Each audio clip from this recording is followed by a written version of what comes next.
नमस्कार दोस्तों, स्वागत है आपके अपने YouTube चैनल संस्कृत अड्डा पर। दोस्तों, इस वीडियो में हम करने वाले हैं संस्कृत के महत्वपूर्ण क्वेश्चन।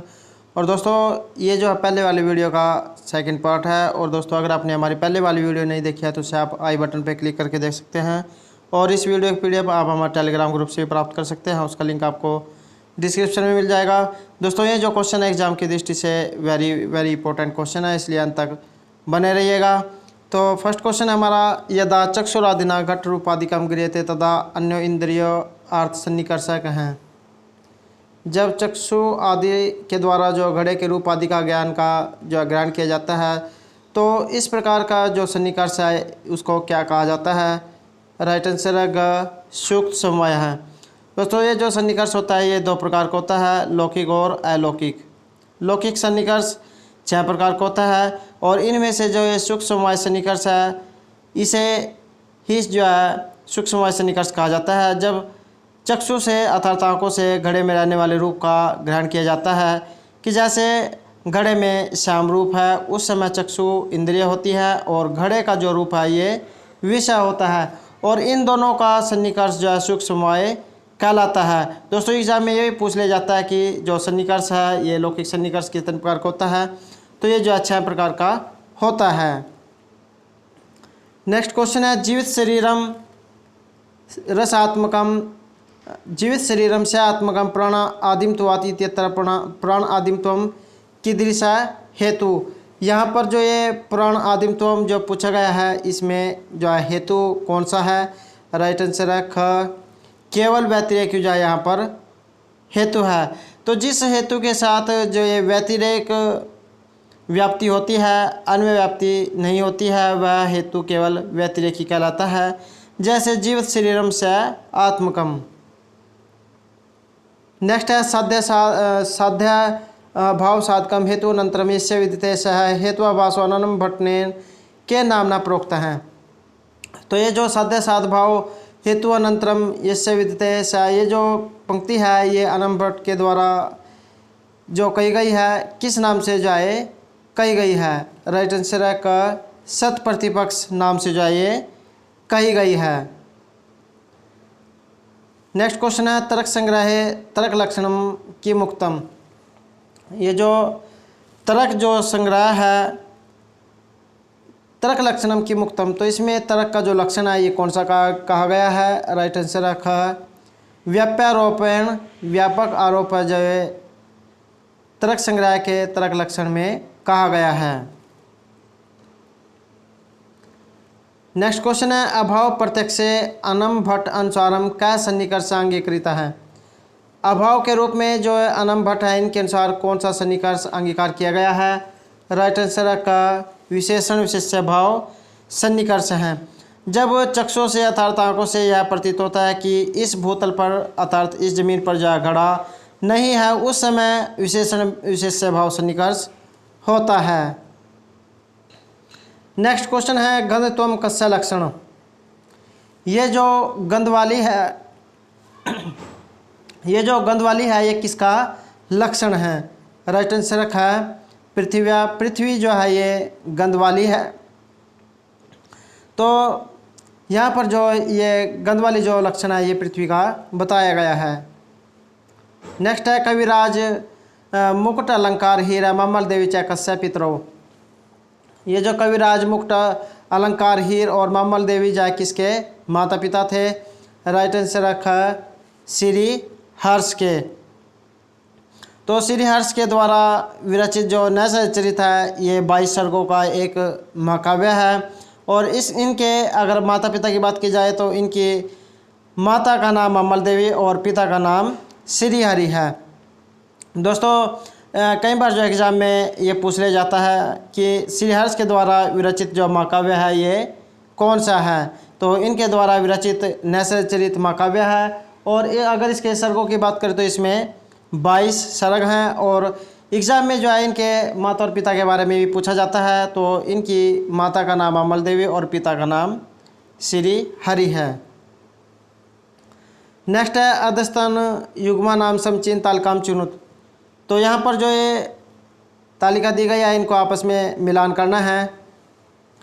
तो ये जो श्री हर्ष है इनके द्वारा कौन सा ग्रंथ लिखा गया है? दंडी के द्वारा कौन सा, भानुभट्ट के द्वारा कौन सा और विशाखा दत्त के द्वारा कौन सा?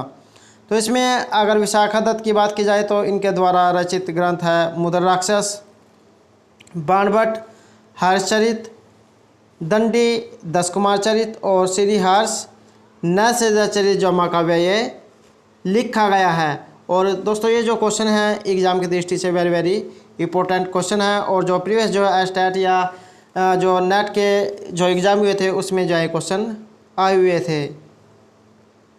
नेक्स्ट है दस कुमार चरित के नायक। ये जो दंडी के द्वारा जो विरचित नायक है नाटक है दस कुमार चरित, इसमें 10 राजकुमारों का जो है वर्णन है। 10 राजकुमार जो है एक जगह जब मिलते हैं तो वहाँ से जो है वे अलग अलग दिशाओं में चले जाते हैं, और उसके बाद जब घूम फिर कर आते हैं तो अपने अपनी जो उनके साथ घटनाएं होती है वो उनको आपस में शेयर करते हैं, बातचीत करते हैं। तो इसी के ऊपर जो है रचित नाटक है। तो ये जो इसके नायक पूछा गया है तो इसका जो नायक है ये राजवाहन है।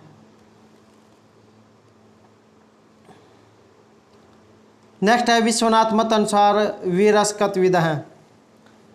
ये जो आचार्य विश्वनाथ जी हैं इनके अनुसार वीररस कितने प्रकार के हैं? राइट आंसर है चतुर्विध हैं। 4 प्रकार के जो है ये बताए गए हैं।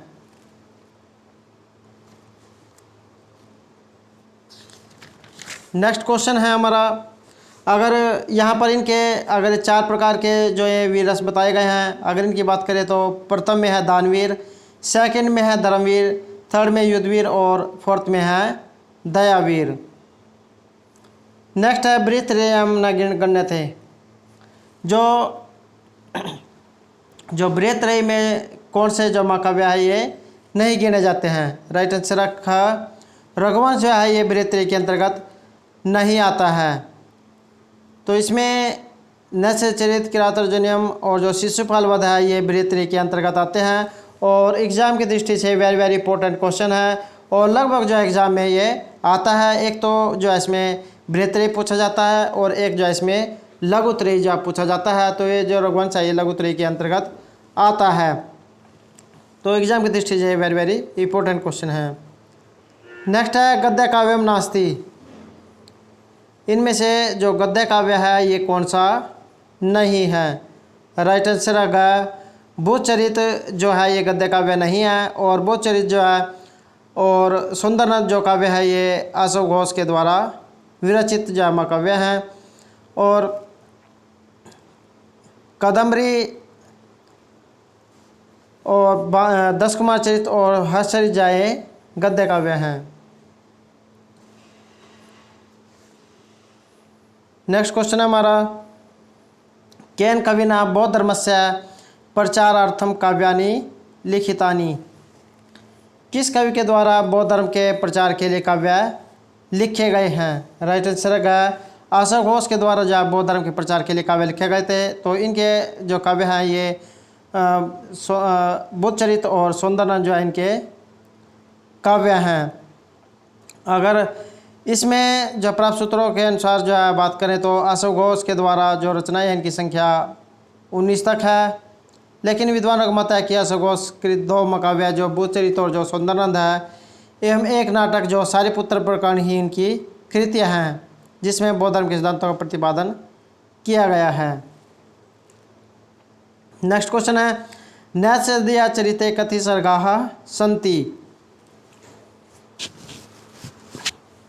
ये जो नैषधीयचरित है इसमें कितने सर्ग हैं? राइट आंसर है द्वाविंशति, अर्थात 22 जो है इसमें सर्ग हैं, और श्रीहर्ष के द्वारा विरचित ये महाकाव्य है, और इसमें 2830 जो है श्लोक हैं, और इस महाकाव्य के 17वें सर्ग में 222 श्लोक हैं। मेन तो जो है इसमें यही पूछा जाता है कि नैषधीयचरित किनके द्वारा विरचित है और इसमें कितने सर्ग हैं।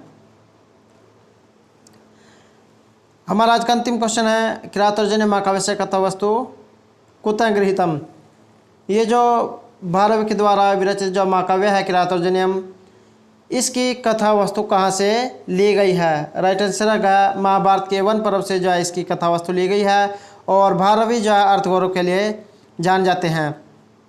तो ये जो किरातर्जनम है इसके जो प्रणेता है महाकवि ये भारवी, संस्कृत में जो अर्थगौरव इसके लिए प्रसिद्ध है। और इस काव्य का जो कथानक महाभारत के वन पर्व से लिया गया है। यद्यपि यह जो कथानक है अति छोटा है, लेकिन कवि ने अपनी कल्पनाएं और वर्णन प्रतिभा से इसको बहुत अधिक बढ़ा दिया है, जिसका विस्तार जो 18 सर्गों तक हो गया है। तो इसमें जो 18 सर्ग हैं। तो दोस्तों ये थे हमारे आज के जो है संस्कृत के महत्वपूर्ण क्वेश्चन। दोस्तों अगर आपको हमारे क्वेश्चन अच्छे लगे हो तो हमारे चैनल को सब्सक्राइब कीजिएगा, लाइक कीजिएगा और ज़्यादा से ज़्यादा ग्रुपों में शेयर कीजिएगा। और दोस्तों हमारे साथ अंतर बनाने के लिए धन्यवाद।